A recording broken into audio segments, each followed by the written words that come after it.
Hello friends, welcome back to my channel. आज हमारे यहाँ मौसम बहुत सुहावना हो रहा है। बहुत सारे काले बादल छाए हुए हैं और खूब ठंडी हवाएं चल रही हैं। मन तो हो रहा है कि कहीं लॉन्ग ड्राइव पर चले जाएं, पर हम केवल ऐसा सोच ही सकते हैं। कोविड के कारण ऐसा कर नहीं सकते, तो जो कर नहीं सकते उसके बारे में सोच के क्या फ़ायदा।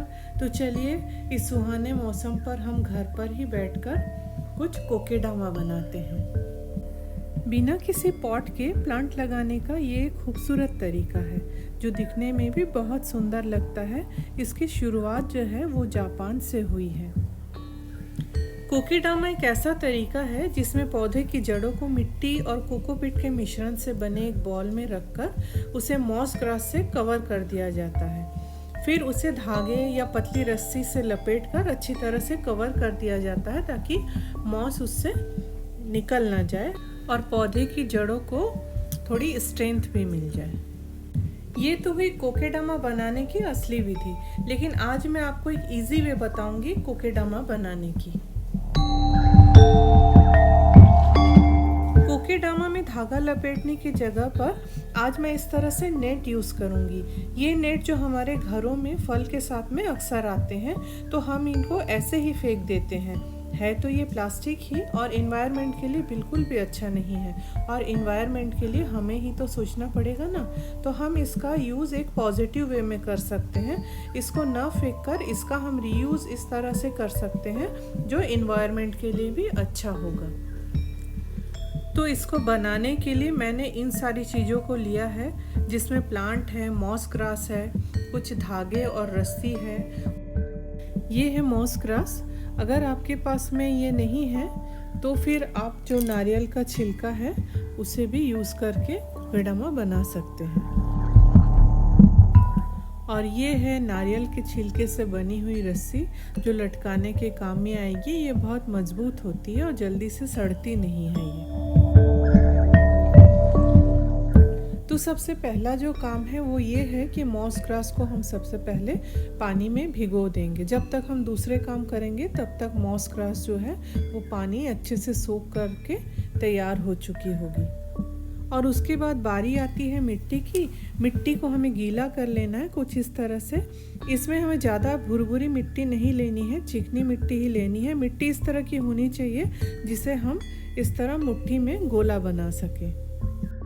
ये चिकनी मिट्टी है, पर इसमें मैंने थोड़ा सा कोकोपीट और थोड़ा सा खाद मिलाया हुआ है। सबसे पहले मैं सिंगोनियम से पारंपरिक तरीके से कोकेडामा बना रही हूँ, जिस तरीके से बनता है एक्चुअली कोकेडामा। इसकी जो जड़ें हैं उसके चारों ओर मैंने मिट्टी से अच्छी तरह ढक दिया है और उसे दबाकर एक गोले जैसा बना लिया है। अब मिट्टी को चारों ओर से भीगे हुए मॉस ग्रास से अच्छी तरह से ढक देना है, जिससे मिट्टी बाहर बह ना सके जब हम उसमें पानी डालें तब। क्योंकि ये सिंगोनियम का छोटा प्लांट है, इसलिए मैंने इसके नीचे छोटा सा एक मिट्टी का गोला बनाया। अगर आपके पास में प्लांट बड़ा है तो आप इस मिट्टी को थोड़ा बड़ा गोले में बनाइए। और हाँ, मैं आपको एक बात बताना भूल गई कि मैंने मॉस ग्रास को पानी से निकाला है और उसको निचोड़ लिया है, जिससे उसका पानी सारा निथर जाए, और उसके बाद मैंने उसको यूज़ किया है। और अब मॉस ग्रास को अच्छे से दबाते हुए सेट कर लेना है, जिससे वो इधर उधर बिखरा सा ना लगे। और उसके बाद मैं इसके चारों ओर धागा लपेट दूंगी। ये देखिए, ये कुछ इस तरह से बनकर तैयार हो गया है। फिर मॉस ग्रास के ऊपर मैंने इस तरह से धागे को लपेट दिया है। धागा लपेटते वक्त भी मैंने वीडियो शूट किया था, लेकिन पता नहीं वो मुझसे कैसे डिलीट हो गया। और अब हम इस नेट की सहायता से कोकेडामा बनाते हैं। तो नेट को मैंने इस तरह से बिछा लिया और उसके ऊपर ये जो मॉस ग्रास है उसको मैंने पानी से निकाल कर इस तरह से निचोड़ा, और उसके बाद मैंने नेट के ऊपर में उसको बिछा लिया।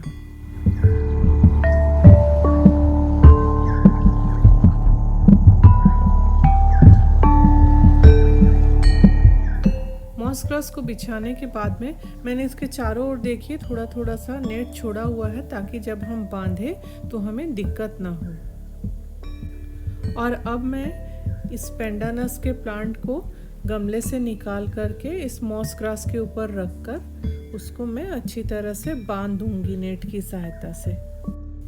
इसके बाद मैं प्लांट के नीचे की जो मिट्टी है उसको थोड़ा सा निकाल दी और उसकी जड़ को थोड़ा ढीला कर लिया।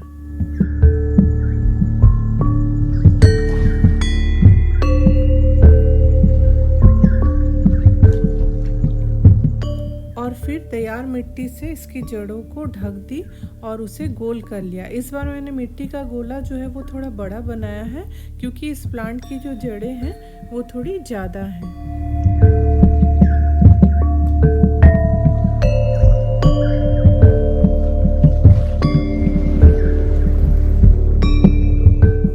और इस तरह से देखिए मैंने मॉस ग्रास को इसके चारों ओर अच्छी तरीके से लपेट दिया।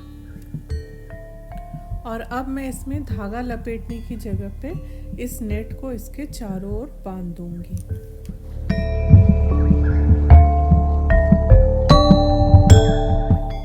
नारियल रेशे की इस रस्सी को मैं एक नॉट लगाकर नेट के बीच में इस तरह से रखकर और टाइटली बांध दूंगी। बाद में ये रस्सी हमको इस कोकेडामा को हैंग करने के काम में आएगी। और अब नेट के ऊपरी हिस्से को हमें अच्छे से टाइट करके बांध लेना है, कुछ इस तरह से। और ये हमारा कोकेडामा पेंडानस का बनकर तैयार हो गया है। और उसके बाद मैंने ये सेंसेवेरिया लिया, इससे भी मैं एक कोकेडामा बनाऊंगी, लेकिन इसमें मैं मॉस ग्रास की जगह पे नारियल का जो रेशा है, कोकोनट हस्क, उसको भिगाकर यूज़ करूँगी, जिससे आप समझ पाएँ कि नारियल के छिलके से हम किस तरह कोकेडामा बना सकते हैं।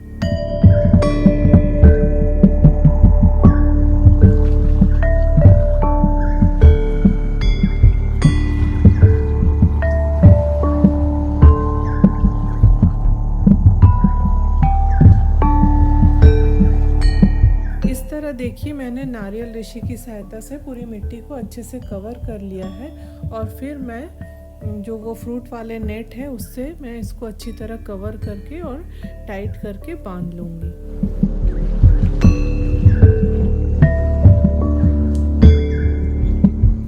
और अब चलिए इस एस्पैरागस फर्न की भी एक कोकेडामा बना लेते हैं।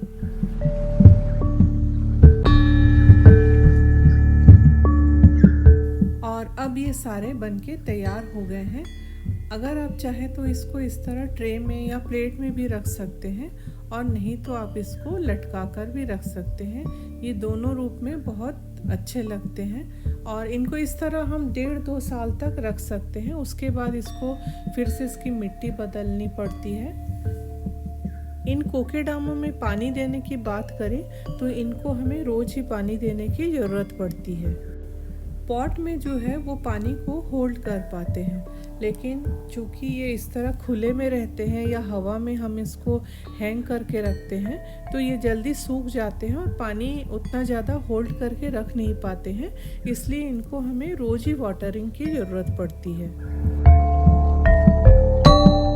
पानी देने का सबसे अच्छा तरीका है, ये जो हमने रूट बॉल बनाया हुआ है उसको किसी पानी से भरे मग या छोटे कंटेनर में पूरी तरह डुबा दें और 2-3 मिनट पानी सोख कर लेने के बाद निकाल लें।